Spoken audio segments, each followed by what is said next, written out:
All right, this is being recorded on on Monday. It will be coming out Tuesday, hopefully probably Tuesday early morning. Um, but this came out slightly after Frank Ragnow's retirement came out. That the Lions had made a couple of roster moves. The Lions will get a roster spot when they put Frank Ragnow on the reserve retired list. He is not. The Lions don't officially get a roster spot though until they do place him on that. So we're technically still full on roster spots. But once that happens, we will get a roster spot. But this also came out some small roster moves. But I just wanted to pull it up. According to Detroit Lions, the Lions have waived UDFA cornerback Gavin Holmes and have signed former UDFA cornerback from Georgia and UCF, Divaad Wilson. He's played on the Cardinals and the Giants. Um, Gavin Holmes was also apparently, I saw, according to Aaron Wilson, was waived with an injury settlement, or he had an injury, which was the main reason why he ended up being released. Promising UDFA rookie cornerback. Apparently, he was very good throughout rookie minicamp, and he's been solid throughout OTAs, so that really, really sucks for Gavin Holmes. I thought this guy had potential. I mean, he could end up back like before the season or something like that if he recovers from his injury. I don't know what it is, but what's the best for Gavin? But for Divaad Wilson, let's go over his stats here real quick. He was a UDFA back in 2023. Um, Spent his first 2 years at Georgia and his last two at UCF. Was very good at UCF. Was decent at Georgia, but very good at UCF. Um, the guy is on the younger side. He's 25 years old. Just turned 25 a couple of months ago.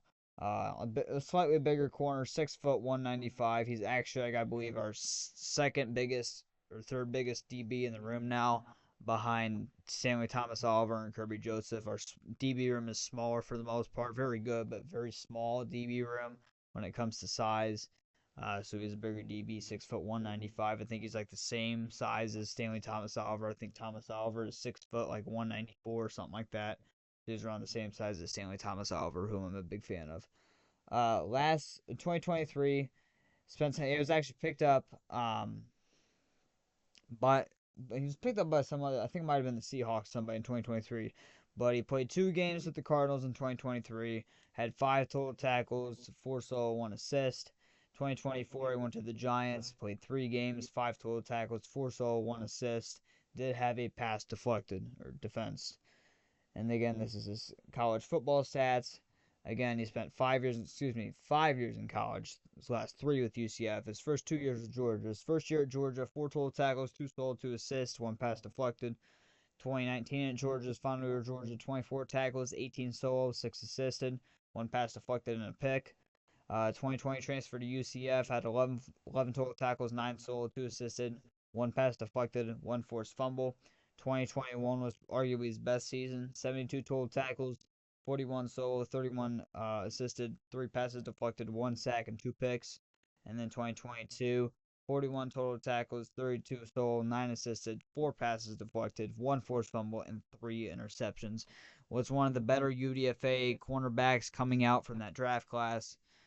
That was still and that hit UDFA free agency. So interesting pickup by the Lions. Probably just a special teams depth type guy for just training camp and preseason. Brings some competition for like the CB6, or if we would for whatever reason keep 7 corners, add competition there. And again, it's just obviously the Gavin Holmes replacement. Don't mind the pickup by any means. Looks like he's pretty good in college. So Divaad Wilson, welcome to Detroit. But I also want to talk about in this video, I want to get that out the way as well. But in this rest of this video, probably for the next 6 or 7 minutes, I'm going to be talking about some offensive lineman free agents who are still available that the Lions could potentially target or add to not necessarily replace Frank Ragnow, but help the interior offensive line. Now, I wanted to bring this up first because I really was going to talk about this guy, and then right after the Frank Ragnow news came out, Jordan Schultz reported this. Sources: free agent offensive tackle Jedrick Wills, who dealt with a lingering knee injury last season, is planning to sit out most or possibly all of the upcoming season to fully recover and get back to 100%. Jedrick Wills, the former Browns top 10 pick, has drawn interest from multiple teams and is still just 26 years old, but he believes taking his time off is the best move for the long-term future of his career. Now, Jedrick Wills, I know he's an offensive tackle, but he's a slightly undersized offensive tackle. I think he's only 6'4", uh, around 315. He's slightly undersized. Um, so I think he has the flexibility to move to guard. But now that he's going to miss most of the upcoming season, no need to talk about him. But I think I've said in some of my past couple videos leading up to free agency that Jedrick Wills could be an interesting option to add as a starter or even just a depth piece, but almost like a starter for a considerable cheap type deal and play a decent level for you. Uh, and I thought this could have been very interesting with Frank Ragnow retiring. But again, plans to miss most or possibly all the upcoming seasons, so now it doesn't really matter for this year. So I wanted to point that out. Now that this really doesn't matter anyway. This guy wouldn't start for us anyway. Probably just be a depth piece at best. But I want to talk about this. I don't know how this guy made it this far to UDFA free agency. I think I had a 5th-round grade on him. I had a 5th or 6th-round grade on him. The Eagles signed UDFA guard Marcus Tate from Clemson. I really liked him. Didn't watch much film of him, but the little bit of film I did watch of him, I did like him. Don't know how he made it this far into UDFA free agency. Like I said, I think I had a 6th-round grade on him, not a 5th. I think I had an early 6th-round grade on him. Could be wrong. I have my rankings out there that I made, whatever it was, 2 months ago, 2.5 months ago. Then you can go back and check if you're really that interested. Um, but just want to point out there, he was the best offensive lineman, in my opinion, still after UDFA free agency, for sure the best guard. So Marcus Tate is also off the table, along with Jedrick Wills, essentially. But let's go over every free agent now that is still available. We'll start off with the center position. The center position is very light for the most part. David Andrews is available. Actually, no, he's not. He retired, I believe, last week, so he's actually not available anymore. Daniel Brunskill, he could be interesting. Started like half the season for the Titans last year. Veteran center, has starting experience. Um, he could be interesting. Nick Harris could be interesting on the younger side. Don't know much about him. Um, he could be an option. Tristan Colin Castillo, starting center for the Cardinals last year, was very, very solid with the Cardinals last year. On the younger side, he could potentially be a longer-term option. Only 27 years old. His market value is actually insane. $16.5 million. He won't get that. I don't think he played that good last year to get that amount of money. Especially won't get that this late into free agency. He'll probably get at most like $6 million per year. Um, but he could be interesting for the Lions. Probably wouldn't go after a long-term option though if I'm the Lions. I'd probably go after a 1-year type deal type guy, which could be a guy like Nick Gates. He was on my free agency target list that I have. I didn't upload to YouTube, but he was on one of my free agent targets at the center position at the starting of the year to be a potentially backup center for us. I don't really know if I would want him as a center or as a starting center, but I could see him being a very, very good backup center for us. Near the veteran minimum. He could be interesting. Sam Mustipher's out there. Could be an interesting backup option. And that's really it for the center position. Again, David Andrews retired, so he is not out there. But really no centers that I'm really interested in, if I'm going to be honest now. Connor McGovern, he was not on that list. Not the guard from the Bills, but the guard from the Jets. He was on the practice squad, I think, of the Jets last year and then got elevated. Played some games. Always been a fan of Connor McGovern. Um, he's probably honestly my number one center target that's out there. Mason Cole, former starting center for the Steelers, is also out there. He was a free agent all of last year. Didn't have a great season in 2023. I think that's why he stayed a free agent all of 2024. He might have had an injury, but not that I know of. So I think it was just due to because he didn't have a great season in 2023, but he's a younger center. He's only like 27 years old. Was a decent center with the Steelers before having that down year in 2023. So he's also out there, but Connor Montgomery's probably my number one center that's still available. Veteran center, can start if needed. He's probably my number one target when it comes to centers who's still out there. Older center who could teach the young guys like Tate Rowge if he was to move to center for the future. And it could be a solid starting piece right now if he was to go there and start for us. Now this is the guards.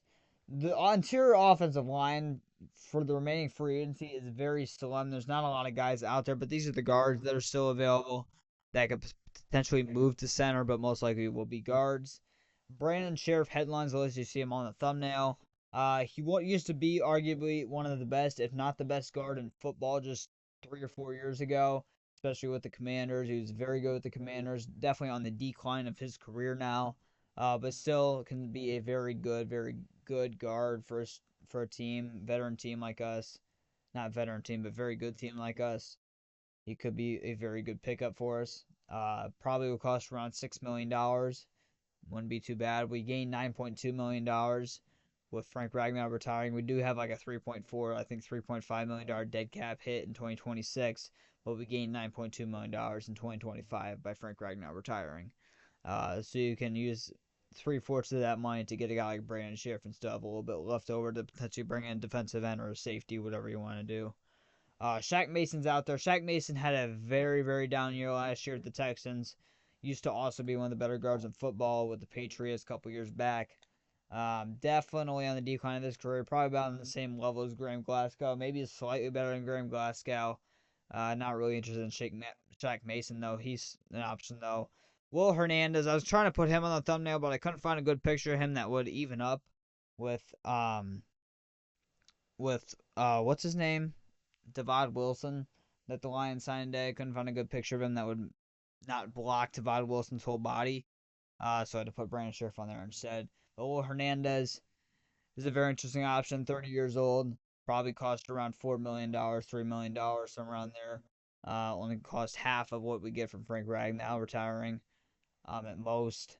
He has center flexibility. There's chances of him last year being the starting center for the Cardinals, and they decided to go with Tristan to be their starting center. He ended up doing good, and Will Hernandez stick at guard and played okay. Will Hernandez has always been a solid guard throughout his career. Nothing really better than that, but he does have flexibility, and again, at worst, he's just a solid starting guard that won't cost a lot of money. So he's very interesting. Also, he has the connection with Roy Lopez, who the Lions signed this offseason. So maybe Roy Lopez is trying to bring him in. Maybe he can recruit him. I don't know. John Feliciano's out there, a veteran guard. Bring some leadership. Cody White here. He's a guard slash center, former Bears starting center. He could be very interesting as well. Is this potentially a starting? I don't know about a starting center, but at least a center to provide experience, an offensive lineman just to provide experience to that room. Teach the young guys like Frazier, Ratledge, even Mahogany and Mutai. So Cody White here could be interesting. Dalton Reisner's very interesting. Dalton Reisner's like the definition of Graham Glasgow, though, when it comes to the exact same amount of talent.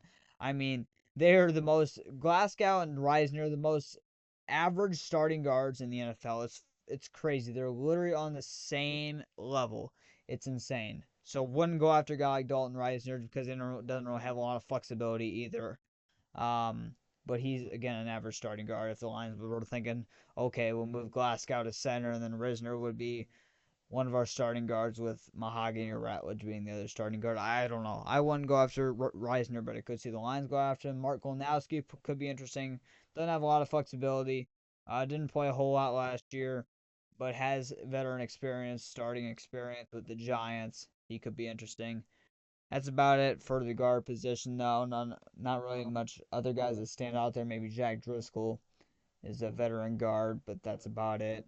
Look at tackles here that could potentially move to guard. Um, Probably not a whole lot. Like I said, Jedrick Rose would be the interesting one, but he will not play next season. Sounds like Tyron Smith retired. George Fant doesn't really have flexibility to move to guard. DJ Humphries, possibly, but most likely not. Isaiah Wynn is a guard. I don't know why he's listed as a tackle here. He is a guard. Had a decent season with the Dolphins last year. He could be interesting. I believe he's a former first-round pick. He could be interesting, possibly, if the Lions want to bring him in. On a little bit on the younger side, well, only 28 years old. Jermaine Ifedi could be interesting. He's on the smaller side. He could move to guard. Was actually a guard with the Chicago Bears, so he could be interesting. Former first-round pick. The Lions actually signed him back in the, 2022 or 2023 offseason. I think it was the 2023 offseason. Didn't make the roster. Didn't play great in preseason. I thought he played better, though, than Matt Nelson, who ended up making the team over Ifedi. But he could be interesting, potentially sign and move to guard for us, bring some experience. Started quite a bit for the Browns last year in replace of Jedrick Wills. Could be interesting. Maybe the Lions bring back Connor Galvin. I don't know why they would do that because he didn't really have flexibility, but always like Connor Galvin. Um, yeah, not a lot of guys out there that I could see moving to guard that are still available. Andrews Pete, possibly.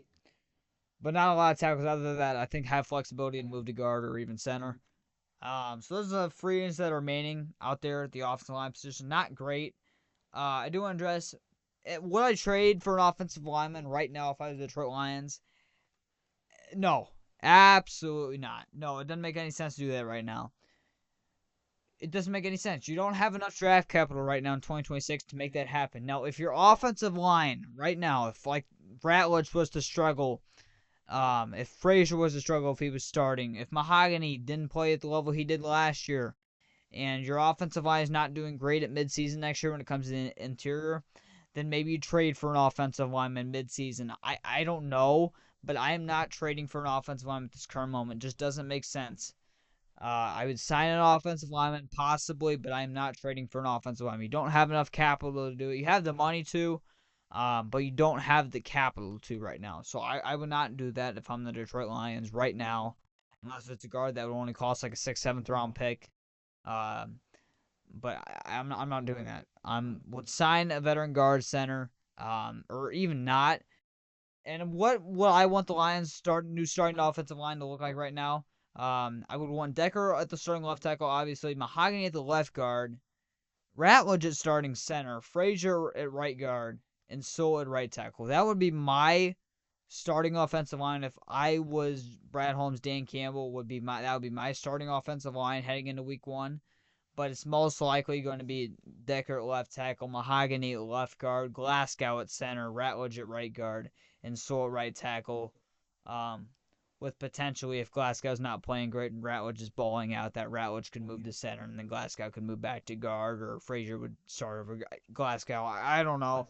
But what I would want to be if I'm the Lions is you would have Mahogany at left guard, Ratledge at center, and then Frazier at right guard. That's what I would do. With Natane Mutai, Kayla Osika, bringing some veteran experience, with Glasgow obviously as well. Bring veteran experience is the backup. So, one Pride Go Lions. Those are the free agents that are still out there. Those are the Lions roster moves. Releasing UDFA cornerback Gavin Holmes from Texas, and signing, what's this guy's name? Divaad Wilson. I keep forgetting his name. I remember the Wilson part, but I can never remember his first name. Divaad Wilson again. Welcome to Detroit. And those are the options that could replace Frank Ragnow. Would you trade for an offensive lineman to replace Ragnow, or would you just sign a veteran offensive lineman? Do you trust the Lions' offensive line that they currently have? I don't know. Leave your thoughts in the comments down below. No matter what Brad Holmes does for the rest of the offseason, unless it's bringing back Zadarius Smith or trading for a defensive end, is it going to really please me? I'm not going to lie. I just want to see football play again and see how this offensive line and the rest of the team paves out. One Pride Go Lions. All I'm saying is this better be the year, because I don't know how much more I can take of this losing and not getting to the ultimate goal. So, one Pride Go Lions. Hopefully, this offensive line can fill in for Frank Ragnow.